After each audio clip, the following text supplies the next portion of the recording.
Assalamualaikum warahmatullahi wabarakatuh. Selamat pagi, selamat siang, sore kepada Bapak Puji Imam Mutakin, Eskom MSI, selaku dosen pengampu serta rekan-rekan sekalian. Perkenalkan, nama saya Alni Nopiani dengan NIM 10225011. Mahasiswi mata kuliah Arsitektur Komputer. Pada video ini, saya akan memaparkan materi mengenai struktur CPU atau Central Processing Unit. CPU merupakan komponen utama yang bertugas mengolah data, mengeksekusi instruksi program, dan mengendalikan seluruh aktivitas sistem komputer. Tujuan pembahasan ini adalah untuk memahami pengertian struktur internal, mekanisme kerja, serta perkembangan teknologi CPU modern saat ini. Pengertian dan sejarah singkat CPU. CPU atau Central Processing Unit adalah sirkuit elektronik yang terintegrasi yang berfungsi sebagai pusat pemrosesan data serta pengendali utama sistem. CPU sering dianalogikan sebagai otak komputer karena setiap instruksi harus melalui CPU sebelum menghasilkan luaran atau output. Fungsi utama CPU meliputi 1. Mengelola data. 2. Menjalankan instruksi program.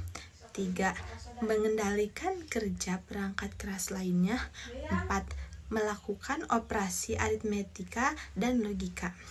Secara sejarah, CPU telah berevolusi sangat pesat, mulai dari generasi pertama yang menggunakan tabung vakum berukuran raksasa dan boros daya, lalu beralih menggunakan transistor yang lebih ringkas, hingga ditemukannya teknologi integrated circuit. Kini, CPU modern dapat menampung miliaran transistor dalam satu keping silikon mikro yang sangat kecil. Struktur utama CPU. Untuk mengeksekusi tugasnya, CPU didukung oleh 4 komponen internal utama. Yang pertama, Arithmetic Logic Unit atau ALU adalah unit processing utama yang bertugas melakukan perhitungan matematik dan operasi logika. Operasi aritmetika, penjumlahan, pengurangan, perkalian, dan pembagian. Operasi logika, pembagian nilai. Contohnya, ketika kita menghitung angka di aplikasi kalkulator komputer, proses perhitungan tersebut dieksekusi langsung oleh ALU untuk control unit. Jika ALU adalah pekerjanya, maka control unit adalah pemimpin atau manajernya. CPU bertugas mengatur channel lalu lintas data dan sinkronisasi kerja seluruh sistem komputer. Tugas utama CPU adalah mengambil instruksi dari memori, menerjemahkannya, dan selalu mengarahnya komponen lainnya untuk mengeksekusi instruksi tersebut. 3. Register adalah memori internal CPU berkapasitas sangat kecil, namun memiliki kecepatan akses paling tinggi. Register berfungsi menyimpan data atau instruksi sementara yang sedang diproses secara real oleh CPU. Beberapa register penting: program kontrol, menyimpan alamat instruksi berikutnya yang akan dieksekusi. Instruction register, menyimpan kode instruksi yang sedang diproses. MAI dan MDR berfungsi mendapat alamat dan data dari yang keluar masuk dari memori utama. Nah, untuk cache memory. Cache adalah memori perantara yang berkecepatan tinggi yang berada di antara CPU, NUR, dan RAM. Dan fungsinya adalah memotong jeda waktu tunggu dengan cara menyimpan salinan data yang saling sering digunakan oleh CPU, sehingga CPU tidak perlu terus-menerus mengambil data ke ARM yang kecepatannya relatif lambat. Cara kerjanya CPU memproses instruksi menggunakan siklus berulangnya sangat cepat, dikenal dengan sebutan siklus fetch, decode, dan execute. 1. Fetch. Control unit mengambil instruksi dari memori utama berdasarkan alamat yang dituju oleh program kontrol.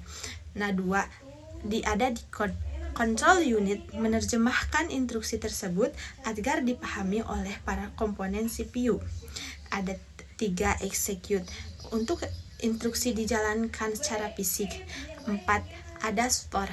Hasil akhir disimpan kembali ke register ARM atau media penyimpan sekunder. Siklus ini berjalan terus-menerus hingga miliaran kali dalam 1 detik pada komputer modern. Hubungan CPU dengan komponen lain VIO tidak bekerja sendiri.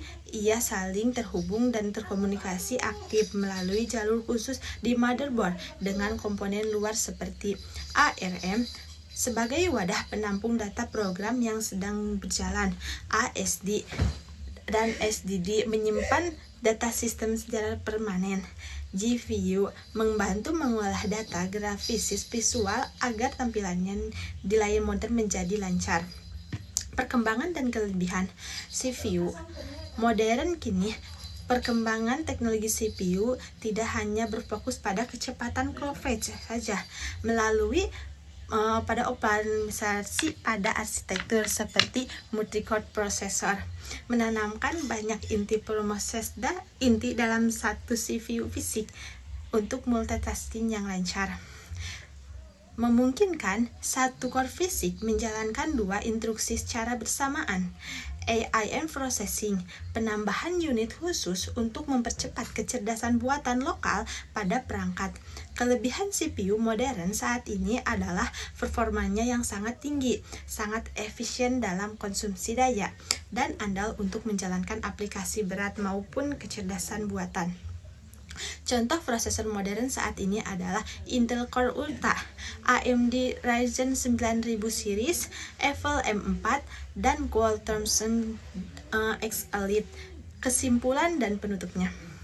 Sebagai kesimpulan, CPU adalah pusat pemrosesan data utama pada komputer yang kinerjanya sini disokong secara sinergis oleh ALU, control unit, register, dan cache memory melalui siklus fetch, decode, dan execute.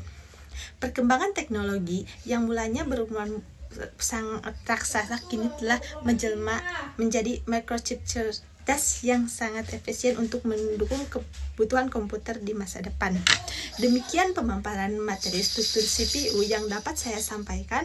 Terima kasih banyak atas perhatiannya dan teman-teman. Serta terima kasih atas perhatian teman-teman sekalian. Mohon maaf atas segala kekurangan. Wabillahi taufik wa hidayah. Wassalamualaikum warahmatullahi wabarakatuh.